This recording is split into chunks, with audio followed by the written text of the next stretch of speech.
चलिए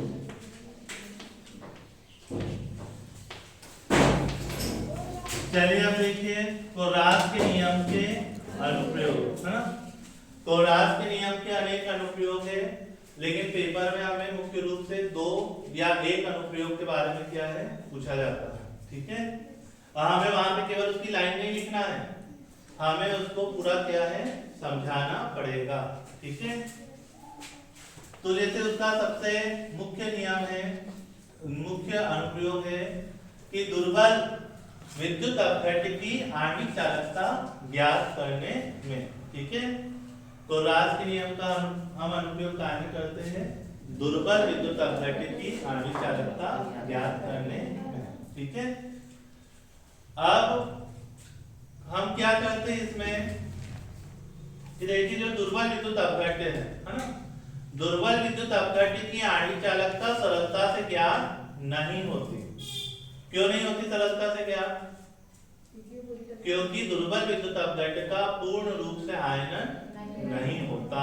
पढ़ा है ना हमने कि वह विद्युत अपघट्य जिसे जलीय विलयन में घुलने पर जिसका पूर्ण आयनन नहीं होता उसे हम दुर्बल विद्युत अपघट्य कहते हैं, ठीक है।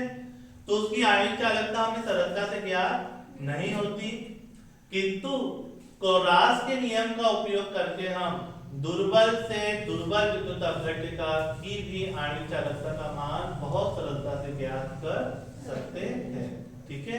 कैसे ज्ञात कर सकते देखिए, जैसे माना हमने कि हमें एसिटिक अम्ल CH3COOH ये एक दुर्बल विद्युत अपघट्य है। क्या है ये? दुर्बल विद्युत अपघट्य। हमें इसकी आणविक चालकता क्या करनी है, ज्ञात करनी है, ठीक है। तो इसकी आणविक चालकता ज्ञात करना है तो हम इसका अपघटन करते हैं। ये किसमें टूटेगा आपका CH3COO minus plus hydrogen plus में, ठीक है। अब कोरास के नियम से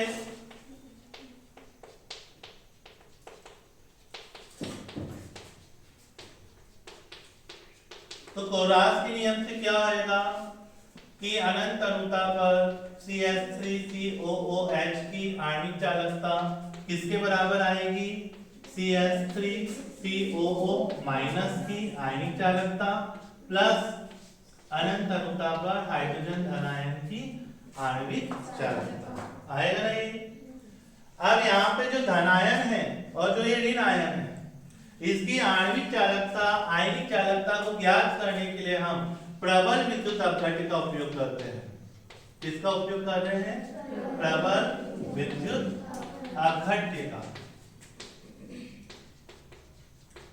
प्रबल विद्युत अपघट्य में हम CH3COO यानी सोडियम एसिटेट यूज करते हैं, HCl यूज करते हैं व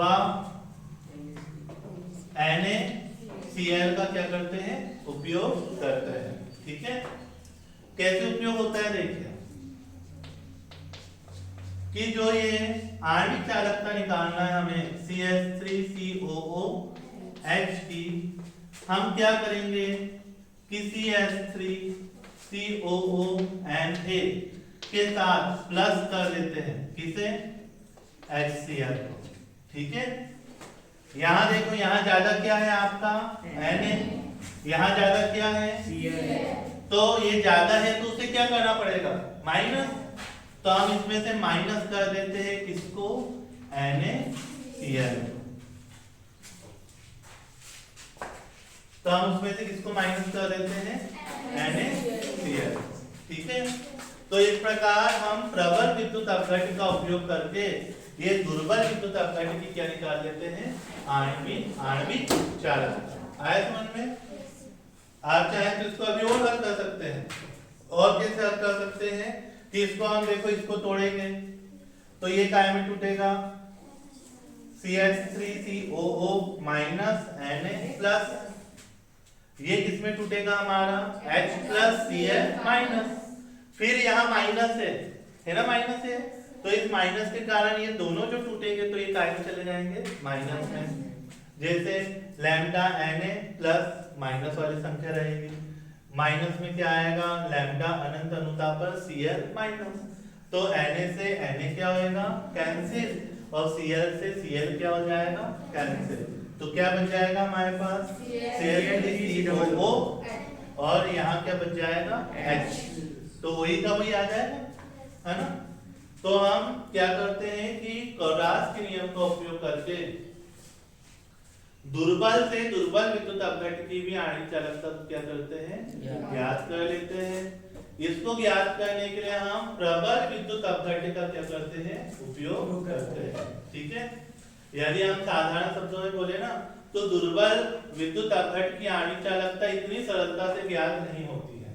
ठीक है, जैसे हम हमारे पास कोरास का नियम नहीं है, हम क्या सोच रहे हैं कि हमारे पास अभी कोरास का नियम नहीं है। जब कोरास का नियम नहीं था तब दुर्बल विद्युत अपघट्य की आणविक चालकता ज्ञात करने में हमें बहुत अधिक क्या लगता था, समय लगता था। ठीक है, लेकिन जब कोरास का नियम आया तो हम दुर्बल से दुर्बल विद्युत अपघट्य की आणविक चालकता भी ज्ञात कर लेते हैं। इसके लिए हम प्रबल विद्युत अपघट्य का उपयोग करते हैं। जो नियम बताया है उस नियम के अनुसार हम फॉर्मूले लगाते हैं और बहुत सरलता से बहुत अल्प समय में हमें क्या होती है, आणविक चालकता ज्ञात हो जाती है। ये कोरास का क्या है, प्रथम अनुप्रयोग। आया समझ में सबको? अब फिर अपन दूसरा पढ़ेंगे। पहले लिखो इसे, भैया पूछ कर दो यार, करना चालू। देखिए कोरास के नियम का दूसरा अनुप्रयोग है ना, पेपर में आएगा तो लिखना है, नहीं आएगा तो नहीं लिखना है। जितना प्रश्न पूछा जाएगा पेपर में उतना ही आपको आंसर क्या करना है, लिखना है ना। कोरास का नियम जो है दो प्रकार से आता है। ठीक, एक तो सिंपल आपको क्या आएगा कि कोरास का नियम लिखिए एवं इसके अनुप्रयोग बताइए, एवं अनुप्रयोग बताइए। तो आपकी इच्छा है कि आपको दो अनुप्रयोग बताना है कि एक अनुप्रयोग बताना है ना। कभी कभी विशिष्ट रूप से प्रश्न आता है कि कोरास का नियम लिखिए एवं इसके दो अनुप्रयोग को समझाइए, या दो अनुप्रयोग लिखिए, तब हमें दोनों अनुप्रयोग लिखना है। जब प्रश्न आए कि कोरास का नियम लिखिए एवं इसके एक अनुप्रयोग को समझाइए, तो जो हमने अभी से पहले वाला जो अनुप्रयोग समझा था है ना, उसी अनुप्रयोग को लिखना है। ठीक है, जब दूसरा अनुप्रयोग बोलेंगे तब इसे लिखना। अभी हमने क्या देखा था कि दुर्बल विद्युत अपघट्य की आणविक चालकता ज्ञात करने के लिए हम किसका उपयोग करते हैं, कोरास के नियम का उपयोग करते हैं। ठीक है, इसी प्रकार जो दुर्बल विद्युत अपघट्य है, तो उस दुर्बल विद्युत अपघट्य की आयनन की मात्रा, कौन सी मात्रा, आयनन की मात्रा। इस आयनन की मात्रा को ही हम वियोजन मात्रा भी बोलते हैं। कौन सी मात्रा बोलते हैं, वियोजन मात्रा। ठीक है, वियोजन मात्रा शब्द तो समझ में आ रहा है। वियोजन मतलब क्या होता है, टूटना। ठीक है, कि जब आपने दुर्बल विद्युत अपघट्य को किसी जलीय विलयन में क्या किया है, घोला है। ठीक है, तो उसका कितना आयनन हो रहा है, यानी वो कितना उसमें टूट रहा है। ठीक है, उसे हम बोलेंगे क्या, उस मात्रा को क्या बोलेंगे हम, वियोजन मात्रा या आयनन मात्रा।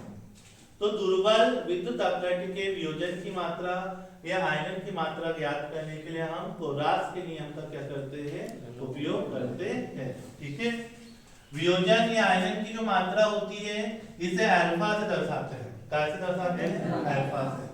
अब अल्फा का जो मान होता है यह होता है एक निश्चित सांद्रता पर किसी विद्युत अपघट्य की आणविक चालकता बटे अनंत तनुता पर किसी विद्युत अपघट्य की आणविक चालकता।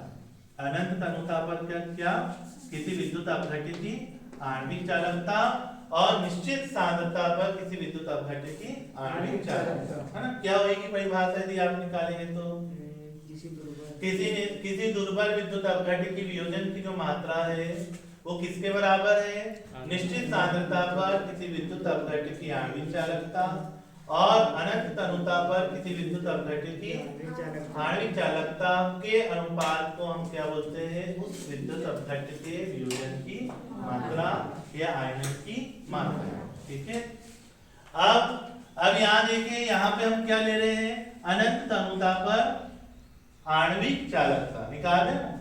तो इसे ज्ञात करने के लिए हम किसका उपयोग करेंगे अब? कोलराज के नियम का।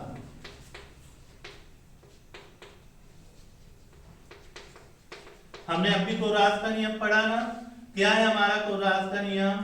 कि अनंत तनुता पर किसी विद्युत अपघट्य की आणविक चालकता का मान उसके धनायन और क्या लेंगे ऋणायन के लिए माइनस, है ना? उसके धनायन और ऋणायन की अनंत तनुता पर आयनिक चालकताओं के योग के बराबर होती है। यही ना कोलराज का नियम कि अनंत तनुता पर किसी भी विद्युत अपघट्य की आणविक चालकता उसके धनायन और ऋणायन की अनंत तनुता पर आयनिक चालकताओं के योग के बराबर होती है। ठीक है, तो ये हम कोलराज के नियम से जानते हैं।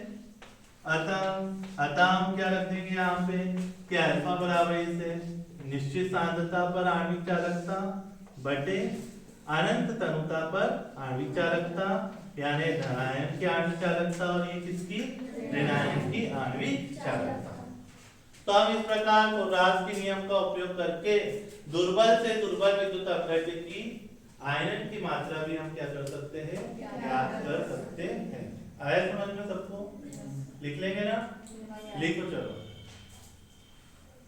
बंद करो।